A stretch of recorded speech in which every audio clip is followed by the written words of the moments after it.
हाँ जी, अभी मैं क्वेश्चन बताया कि आपको सदिश गुणनफल में और अदिश गुणनफल में अंतर लिखना है, लेकिन आप बिल्कुल कंफ्यूज मत होना।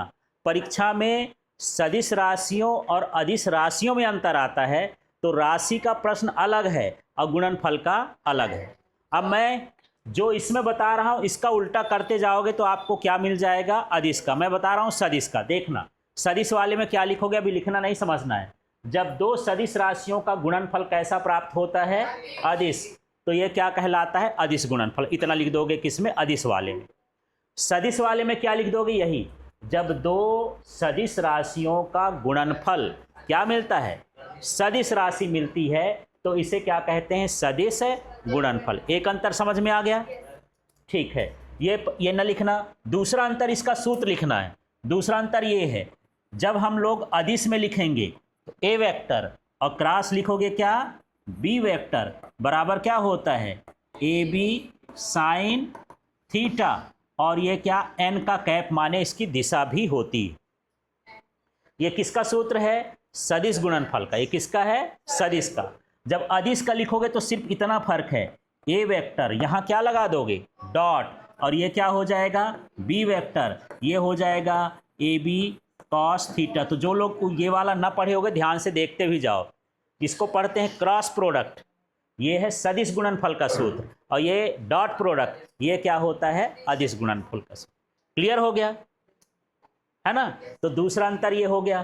तीसरा देखो, तीसरा में लिखोगे जब दोनों सदिश परस्पर समांतर हो तो उसके नीचे यही सूत्र लिख दोगे। लेकिन उसमें क्या लिखोगे, यहां पर जो सूत्र लिखा है देखना कैसे लिखोगे। दूसरे वाले में बताओ क्या हो जाएगा, यहाँ ए वेक्टर, और इसको क्रॉस बोलना, इंटू नहीं, क्या बोलोगे, क्रॉस, और क्या हो गया, बी वेक्टर, बराबर क्या हो गया, ए बी, और कॉस की जगह क्या लिखोगे, साइन। भाई नहीं लिखो, अभी देखते जाओ, ए बी साइन और 0 डिग्री। साइन 0 का मान क्या होता है, 0, साइन 0 का मान 0, तो ये हो गया 0। ठीक है, दोनों में यही लिखोगे, जब दोनों सदिश परस्पर समांतर हों तो ये सदिश में लिखोगे तो इस तरह से, अदिश में लिखोगे तो उसके नीचे इस तरह से। अब देखना, जब दोनों सदिश परस्पर लंब हों, ठीक है, तब क्या लिखोगे, बताओ मुझे, बताओ तो, ए वेक्टर क्रॉस बी वेक्टर बराबर ए बी 90 डिग्री। साइन 90 का मान 1 होता है, क्या बचेगा, ए बी, जो इसका, हाँ उसका उल्टा उल्टा आ रहा है, 0 में इसमें ए बी आता है, उसमें 0 आता है, इसमें 0 आ रहा है 90 में, तो उसमें क्या आ रहा है, ए बी आ रहा है। ठीक, अब देखो, यदि दोनों सदिश परस्पर समांतर हों तो समांतर के लिए क्या लिखोगे, बताओ, यहां सदिश वाले में क्या लिखोगे, A vector cross B vector, ये विपरीत है ना, तो ए बी, और विपरीत के लिए साइन कितना हो गया, 180, साइन 180 का मान 0 होता है, तो ये 0 हो जाए। ठीक है, मैं सदिश और अदिश में गुणनफल में अंतर समझा रहा हूं ताकि आपको दोनों को अच्छी चीजें समझ में आए। अदिश में हम डॉट लगाते हैं, उसमें क्या लगाते हैं, क्रॉस। एक अंतर ये है कि इसमें हम कॉस लिखते हैं, उसमें क्या लिखते हैं, साइन। बस सूत्र रखोगे तो बाकी चीजें आती जाएंगी। अब देखते हैं, यह क्रम विनिमय नियम का पालन करता है, अदिश गुणनफल, सदिश वाला नहीं करता है। ऐसे सूत्र लिखोगे, यदि हम लिखते हैं ए वेक्टर डॉट क्या होता है, ए क्रॉस बी वेक्टर, तो ये हो जाता है माइनस बी वेक्टर क्रॉस है ए वेक्टर। दिशा बदल जाती है इसलिए माइनस लगता है। क्या ये बराबर है, एक में माइनस है और एक में क्या है, प्लस है, तो ये बराबर नहीं है। तो हम इसमें क्या लिखेंगे, यह है क्रम विनिमय नियम का पालन नहीं करता है, और उसके नीचे ये सूत्र लिखें। ये क्लियर हो गया, ठीक। या फिर माइनस नहीं लगाना चाहते हो तो ऐसा भी लिख सकते हो, ये बराबर नहीं है बी वेक्टर और क्रॉस है ए वेक्टर, ऐसा लिख सकते हो। ठीक है, ये जैसे इसको ना लिखना, इसकी जरूरत नहीं है, ये लिखोगे A vector dot B vector बराबर B vector dot A vector, ये बराबर होते हैं, माने ये क्रम विनिमय नियम का पालन करते हैं। यहां पर देखो, A vector cross B vector बराबर नहीं है B vector cross A vector की, माने ये क्रम विनिमय नियम का पालन नहीं करता है। ठीक है, अगला देखो, यह वितरण नियम का पालन करता है, उसमें भी लिख देना है वितरण नियम का पालन करता है। पर ध्यान रखना कैसे लिखोगे, ध्यान से देखना।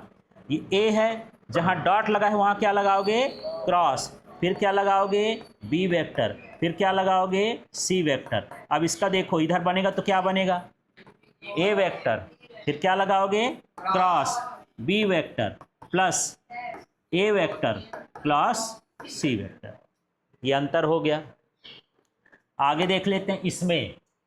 अब देखो ए में ए का गुणा क्या होता है, ए स्क्वायर, माने सदिश का उसी सदिश पर गुणनफल। तो इसमें लिखेंगे तो क्या लिखूंगा बताओ आप, ए वेक्टर क्रॉस ए वेक्टर। सूत्र में लिखूंगा तो क्या हो जाएगा, ए इंटू ए, यहाँ ठीक, क्रॉस इसमें लगाने की जरूरत नहीं क्योंकि वेक्टर खत्म हो गया, ए भर लिख देना, डॉट डॉट कुछ मत लगाना, वेक्टर के लिए जरूरी है, ये ए ही लिख देता। कितना हो जाएगा, साइन, एंगल वही लेंगे, साइन कितना है, 0, साइन 0 का मान कितना हो जाता है, 0, माने उसी में उसी का गुणा करेंगे तो इसमें 0 हो जाता है, उसमें क्या होता है, ए स्क्वायर होता है। यहाँ देखो आई जे जे के का मान कितना होता है, 1।